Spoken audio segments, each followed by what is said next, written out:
নমস্কাৰ ভাইটি ভণ্টিসকল, মই দিগ্বিজয় ফুকন আৰু তোমালোক সকলোৰে দিগ্বিজয় দাদা। তো তোমালোকৰ কাৰণে বহুত দিন ভিডিঅ' দিয়া হোৱা নাই,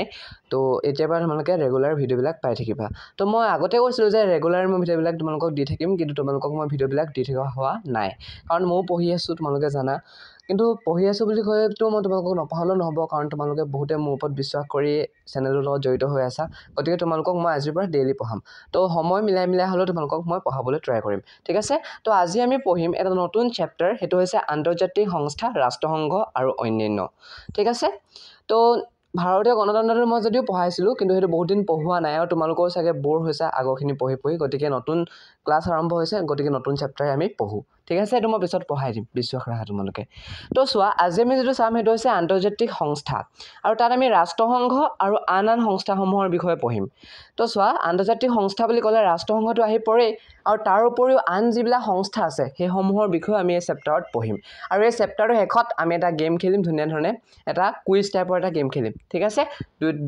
মই আৰু তোমালোকে মিলি আমি প্ৰশ্নবিলাকৰ উত্তৰ দিম যি পঢ়িলোঁ তাৰ পৰা। অ'কে, তো ইয়াত আমি কি শিকিম? ইয়াত আমি শিকিম ৰাষ্ট্ৰসংঘৰ উদ্দেশ্য, ইয়াৰ অংগসমূহৰ বিষয়ে। তাৰপিছত আমি ইয়াত শিকিম ৰাষ্ট্ৰসংঘৰ বিশ্ব শান্তি সম্পৰ্কে। তাৰ পৰা ৰাষ্ট্ৰসংঘৰ যিটো মানৱ অধিকাৰ সেই সম্পৰ্কে পঢ়িম, আৰু ভাৰতত মানৱ অধিকাৰ আয়োগখনৰ সম্পৰ্কে পঢ়িম। আৰু ক'লে যে ৰাষ্ট্ৰসংঘৰ আৰু অন্যান্য বুলি সেই আন যিবিলাক আন্তৰ্জাতিক সংস্থা আছে সেই সম্পৰ্কে আমি ইয়াত পঢ়িম, ঠিক আছে। গতিকে এইটো প্ৰথম পাৰ্ট, আৰু আজি মই তোমালোকক ৰাষ্ট্ৰসংঘৰ নীতিখিনিলৈকে পঢ়াই দিম। তো চোৱা, ইয়াত কৈছে ৰাষ্ট্ৰসংঘৰ উদ্দেশ্য আৰু ইয়াৰ অংগসমূহ। তোমালোকে প্ৰথম বিশ্বযুদ্ধৰ নামটো শুনিছা, হয়নে? তো প্ৰথম বিশ্বযুদ্ধ হৈছিলে 1914 চনত, আৰু সেই 1914 চনত হোৱা প্ৰথম বিশ্বযুদ্ধখন একেবাৰে 1918 চনলৈকে হৈ আছিলে। গতিকে ইমানটো সময় প্ৰথম বিশ্বযুদ্ধ হৈ আছে, গতিকে পৃথিৱীত কি হৈছিলে? অশান্তিকৰ পৰিৱেশ সৃষ্টি হৈছিল। গতিকে প্ৰথম বিশ্বযুদ্ধৰ পিছত যাতে পৃথিৱীত পৰা কি হ'ব পাৰে, তেতিয়াহ'লে মানে যুদ্ধক চিৰদিনৰ কাৰণে বিদায় দিব পাৰে, আৰু লগতে বিশ্বত যাতে শান্তি স্থাপন কৰিব পাৰে, তাৰ কাৰণে কি কৰিলে 1920 চনত এটা আন্তৰ্জাতিক সংগঠন জাতিসংঘ বুলি এটা গঠন কৰিলে, অৰ্থাৎ লীগ অফ নেশ্যন। কিন্তু সেই লীগ অফ নেশ্যনছটো কি হ'ল? বিফল হ'ল, আৰু সেইকাৰণে কি হ'ল 1939 চনত পুনৰ দ্বিতীয় বিশ্বযুদ্ধ হ'ল। গতিকে আকৌ বিশ্বযুদ্ধ হ'ল মানে আকৌ অশান্তিকৰ পৰিৱেশ সৃষ্টি হ'ল, আকৌ কি হ'ল? মানুহবিলাক ভয়ভীত হ'ল। গতিকে তেনেধৰণৰ পৰিস্থিতি যাতে পুনৰ নহওক, তাৰ কাৰণে কি কৰিলে মানুহবিলাকে ভাবিলে যে এটা নতুন আমি কি কৰিব লাগে? বিশ্ব সংস্থা গঠন কৰিব লাগে। গতিকে কি কৰিলে? সেই মৰ্মে 1945 চনৰ 24 অক্টোবৰ তাৰিখে ৰাষ্ট্ৰসংঘ নামৰ যিটো অনুষ্ঠান আছিলে সেইটো গঠন কৰিলে, জন্ম হ'ল সেইটোৰ। এতিয়া চোৱা, 1939 চনত কি হৈছিল? দ্বিতীয় বিশ্বযুদ্ধ হৈছিল, আৰু এই দ্বিতীয় বিশ্বযুদ্ধ 1939 চনৰ 1 ছেপ্টেম্বৰ তাৰিখে হৈছিল, আৰু 1945 চনৰ 2 ছেপ্টেম্বৰলৈকে এই বিশ্বযুদ্ধ হৈ আছিল, প্ৰায় 6 বছৰ কাল। গতিকে সেই ছেপ্টেম্বৰত শেষ হৈছে দ্বিতীয় বিশ্বযুদ্ধ। গতিকে ছেপ্টেম্বৰৰ পিছতে অক্টোবৰৰ 24 তাৰিখে 1945 চনৰ কি কৰিলে? ৰাষ্ট্ৰসংঘ গঠন কৰিলে, যাতে পৃথিৱীত আকৌ এনেধৰণৰ অশান্তিকৰ পৰিৱেশ বা বিশ্বযুদ্ধ সৃষ্টি নহয়, ঠিক আছে। আৰু সেইকাৰণে তেতিয়াৰে পৰা এতিয়ালৈকে পৃথিৱীখনে কি হৈ আছে? তৃতীয় বিশ্বযুদ্ধৰ পৰা বাচি থাকিবলৈ সক্ষম হৈছে। আকৌ এনেধৰণৰ ভয়ানক পৰিস্থিতিৰ সৃষ্টি হোৱা নাই, নহ'লেতো এতিয়া তৃতীয় বিশ্বযুদ্ধ হ'লহেঁতেন। কিন্তু ৰাষ্ট্ৰসংঘ আছে কাৰণে এইটো হ'ব পৰা নাই এতিয়ালৈকে, ঠিক আছে। তাৰপিছত চোৱা, এই ৰাষ্ট্ৰসংঘ যে বুলি ক'লে, এই ৰাষ্ট্ৰসংঘৰ কাৰণে যিহেতু এতিয়ালৈকে বিশ্বখন বাচি আছে বিশ্বযুদ্ধৰ পৰা, আৰু সেয়েহে কি কৰে? সকলোৱে ৰাষ্ট্ৰসংঘৰ প্ৰতি সন্মান জনাই 24 অক্টোবৰ দিনটোত ৰাষ্ট্ৰসংঘ দিৱস হিচাপে পালন কৰে, ঠিক আছে। তোমালোকে মনত ৰাখি থ'বা, পিছত প্ৰশ্ন ইয়াৰ পৰা আহিব। ৰাষ্ট্ৰসংঘ দিৱস কেতিয়া পালন কৰা হয়? 24 অক্টোবৰ, নৱেম্বৰ গৈ থৈ নাহিবা কিন্তু, ঠিক আছে। এতিয়া চোৱা, এই ৰাষ্ট্ৰসংঘ বুলি ক'লে যে ৰাষ্ট্ৰসংঘটো গঠন হৈছে 193খন ৰাষ্ট্ৰৰে, 193খন সদস্য ৰাষ্ট্ৰৰ দ্বাৰা গঠিত হৈছে ৰাষ্ট্ৰসংঘ। আৰু সেই ৰাষ্ট্ৰসংঘই এতিয়ালৈকে কি কৰে? তেতিয়াহ'লে যিবিলাক বিবাদমান বিষয় আছে, মানে যিবিলাক অকণমান খেলি মেলি দেখে, আৰু সেইবিলাক কি কৰে? শান্তিপূৰ্ণভাৱে সমাধান কৰে। আৰু সেইকাৰণে বিশ্ববাসীয়ে আজিলৈকে এই ৰাষ্ট্ৰসংঘৰ ওপৰত আস্থা ৰাখি আহিছে যে পৃথিৱীক এনেধৰণৰ বিশ্বযুদ্ধৰ আৰু সন্মুখীন নকৰে, পৃথিৱীত শান্তি বজাই ৰাখিব ৰাষ্ট্ৰসংঘই, ঠিক আছে। তাৰপিছত চোৱা, এই যিটো ৰাষ্ট্ৰসংঘ বুলি কৈ আছে যে, এই ৰাষ্ট্ৰসংঘৰ যিটো মুখ্য কাৰ্যালয়টো আছে নিউয়ৰ্ক চহৰত। তোমালোকে মনত ৰাখি থৈ আহিবা, পিছত প্ৰশ্ন আহিব কিন্তু ইয়াৰ পৰা, যেতিয়া আমি কুইজখন খেলিম তোমালোকে দেখিবাই, এই ভিডিঅ'তে হ'ব শেষত, য'লৈকে পঢ়িলোঁ তাৰ ওপৰত ভিত্তি কৰি। তাত আহিব প্ৰশ্ন যে ৰাষ্ট্ৰসংঘৰ মুখ্য কাৰ্যালয়টো ক'ত অৱস্থিত? তোমালোকে মনত ৰাখি থৈ আহিবা ক'ত আছে? নিউয়ৰ্ক চহৰত। নিউয়ৰ্ক চহৰত আছে ক'ত? আমেৰিকা যুক্তৰাষ্ট্ৰৰ নিউয়ৰ্ক চহৰ ঠিক আছে ওকে তো এতিয়া চোৱা ৰাষ্ট্ৰসংঘৰ কিছুমান উদ্দেশ্য আছে মানে কি কাৰণেনো ৰাষ্ট্ৰসংঘ গঠন কৰা হ'ল সেইটো হৈছে উদ্দেশ্য গতিকে সেই উদ্দেশ্য সম্পৰ্কে আমি ইয়াত পঢ়িম ইয়াৰ উদ্দেশ্যসমূহ কি কৰিব মানে ওকে আহা আমি এইখিনি এতিয়া চাওঁ ৰাষ্ট্ৰসংঘৰ উদ্দেশ্য পঢ়াৰ আগতে মই তোমালোকক দেখাবলৈ বিচাৰিছোঁ যিটো নেকি ৰাষ্ট্ৰসংঘৰ মুখ্য কাৰ্যালয় এই কাষৰ চিত্ৰত যে দেখিছা কেইবাখনো ফ্লেগ আছে যে তো এইটো হৈছে ৰাষ্ট্ৰসংঘৰ মুখ্য কাৰ্যালয় ইয়াত প্ৰত্যেকখন সদস্য ৰাষ্ট্ৰৰে কি আছে ফ্লেগবিলাক আছে তোমালোকে দেখিছা ওকে তোমালোকে এইখিনিলৈকে বুজি পালা বুলি মই ধৰি লৈছোঁ বুজি যদি পাইছা তেতিয়াহ'লে প্লিজ কমেণ্ট কৰি জনাবা আৰু কিবা যদি প্ৰব্লেম আছে তোমালোকে কমেণ্টত জনাই দিবা ঠিক আছে কিবা ডাউট থাকি যাব পাৰে বাট মই ডাউটখিনি ক্লিয়াৰ কৰিবলৈ তোমালোকক ট্ৰাই কৰিছোঁ ওকে এতিয়া আমি যাওঁ ৰাষ্ট্ৰসংঘৰ উদ্দেশ্যসমূহ বহিবৰ কাৰণে এতিয়া চোৱা উদ্দেশ্য মানে এইটো যে ৰাষ্ট্ৰসংঘ কি কাৰণে প্ৰতিষ্ঠা কৰা হ'ল তো সেইটোৱে মানে তো কি কাম কৰিব ৰাষ্ট্ৰসংঘই তো ইয়াৰ উদ্দেশ্যবিলাকনো কি সেইবিলাক ক'ব এতিয়া তো চোৱা ৰাষ্ট্ৰসংঘৰ চনদত মুঠতে 111টা অনুচ্ছেদ আছে মনত থাকিব ন 111 111টা কি আছে অনুচ্ছেদ আছে আৰু এই 111টা অনুচ্ছেদৰে যিটো প্ৰথমটো অনুচ্ছেদ সেই প্ৰথম অনুচ্ছেদতে কি কৰিছে তেতিয়াহ'লে ৰাষ্ট্ৰসংঘৰ 4টা উদ্দেশ্য সন্নিৱিষ্ট কৰা হৈছে 4টা উদ্দেশ্য প্ৰথম অনুচ্ছেদতে দিয়া আছে তেতিয়াহ'লে এইখিনিলৈকে কি বুজি পালা যে ৰাষ্ট্ৰসংঘৰ চনদত 111টা অনুচ্ছেদ আছে 111টা অনুচ্ছেদৰ প্ৰথম অনুচ্ছেদত ৰাষ্ট্ৰসংঘৰ উদ্দেশ্যসমূহ আছে বুজি পাইছা ন এতিয়া চোৱা এই উদ্দেশ্যসমূহ কি তো চোৱা প্ৰথম কথা আমি জানোৱে যে বিশ্বযুদ্ধৰ পিছত শান্তি স্থাপনৰ কাৰণে ৰাষ্ট্ৰসংঘ গঠন কৰা হৈছে গতিকে প্ৰথমটো এইটোৱে কৈছে যে আন্তঃৰাষ্ট্ৰীয় শান্তি আৰু নিৰাপত্তা বজাই ৰখা শান্তি বজাই ৰাখিব লাগিব নিৰাপত্তা বজাই ৰাখিব লাগিব এইটো ইয়াৰ প্ৰথম উদ্দেশ্য সেকেন্ড উদ্দেশ্যটো কি কৈছে চোৱা যিবিলাক নেকি সমান অধিকাৰ আৰু আত্মনিয়ন্ত্ৰণ আছে এই আত্মনিয়ন্ত্ৰণৰ ভিত্তিত প্ৰত্যেকখন দেশৰ মাজত যেটো বন্ধুত্বপূৰ্ণ সম্পৰ্ক হেতু বজাই ৰাখিবলৈ চেষ্টা কৰে তাৰপা নেক্সট আহিলে চোৱা যেটো নেকি আন্তঃৰাষ্ট্ৰীয় সহযোগিতাৰ ভিত্তিত অৰ্থাৎ প্ৰত্যেকখন দেশে প্ৰত্যেকখন সদস্য ৰাষ্ট্ৰৰ সহযোগিতাৰ ভিত্তিত ৰাষ্ট্ৰসংঘ এইটো বিচাৰে যে অৰ্থনৈতিক সামাজিক আৰু সাংস্কৃতিক সমস্যাসমূহ সমাধান কৰিব পৰা যাতে যায় আৰু লগতে প্ৰত্যেকজন ব্যক্তিয়ে যাতে মৌলিক অধিকাৰ আৰু মানৱ অধিকাৰ এই দুইটা যাতে ভোগ কৰিব পাৰে তাৰ কাৰণে কি কৰে তেতিয়াহ'লে ব্যৱস্থা কৰে ঠিক আছে এতিয়া চোৱা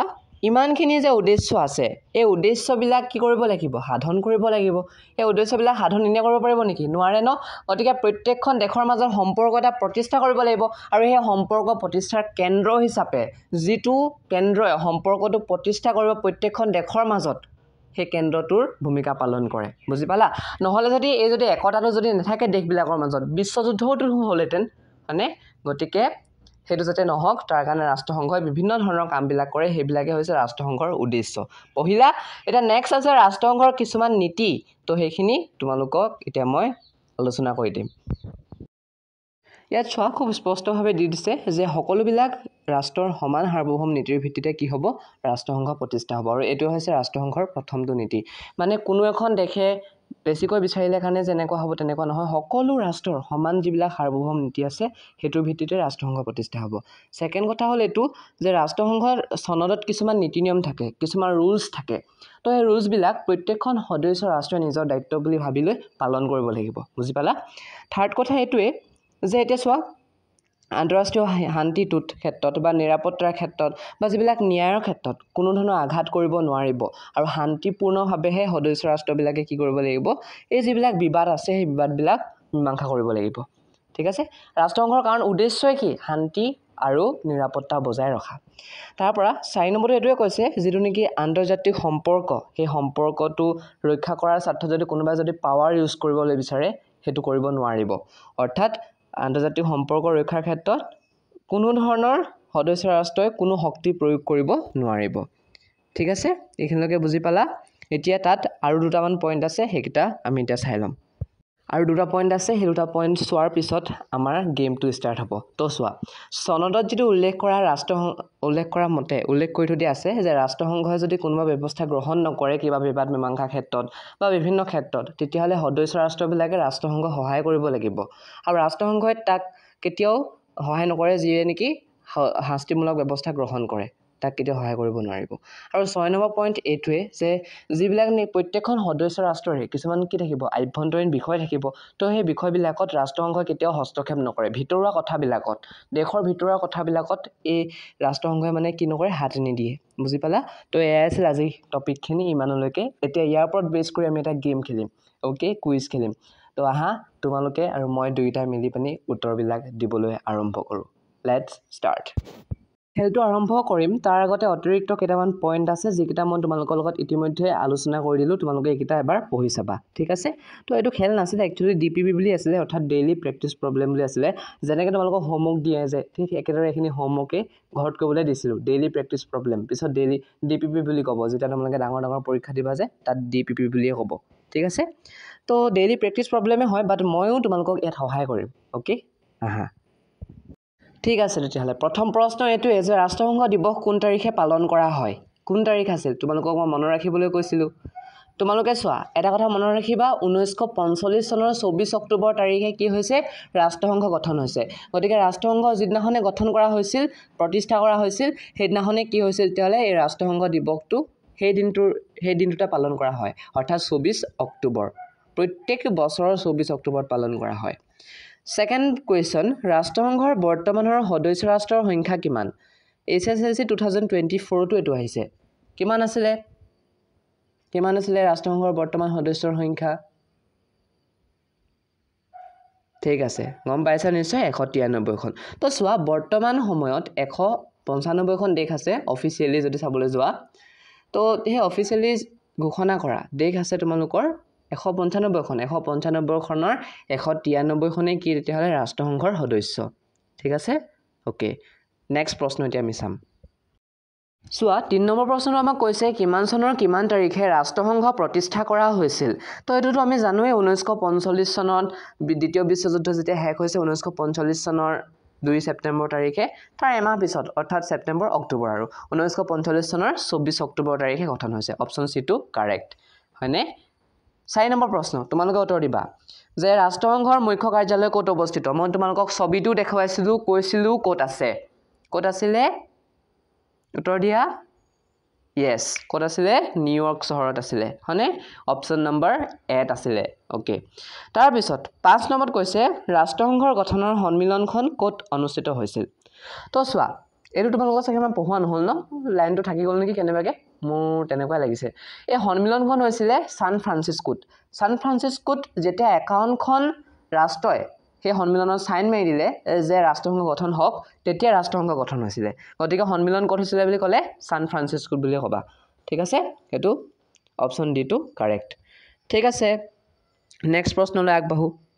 6 নম্বৰ কোৱেশ্চন কৈছে ৰাষ্ট্ৰসংঘৰ সনদত কিমানটা অনুচ্ছেদ আছে মই তোমালোকক কৈছিলো মনত ৰাখিবৰ কাৰণে 111 হয়নে 111টা অনুচ্ছেদ আছে আৰু তাৰ উদ্দেশ্যখিনি কোনটো অনুচ্ছেদত আছে 111টা অনুচ্ছেদৰ আটাইতকৈ প্ৰথমটো অনুচ্ছেদত আছে হয়নে ওকে মনত ৰাখি ধৰিবা 7 নম্বৰ আৰু 8 নম্বৰ প্ৰশ্ন তোমালোকক ঘৰত ক'বলৈ দিছো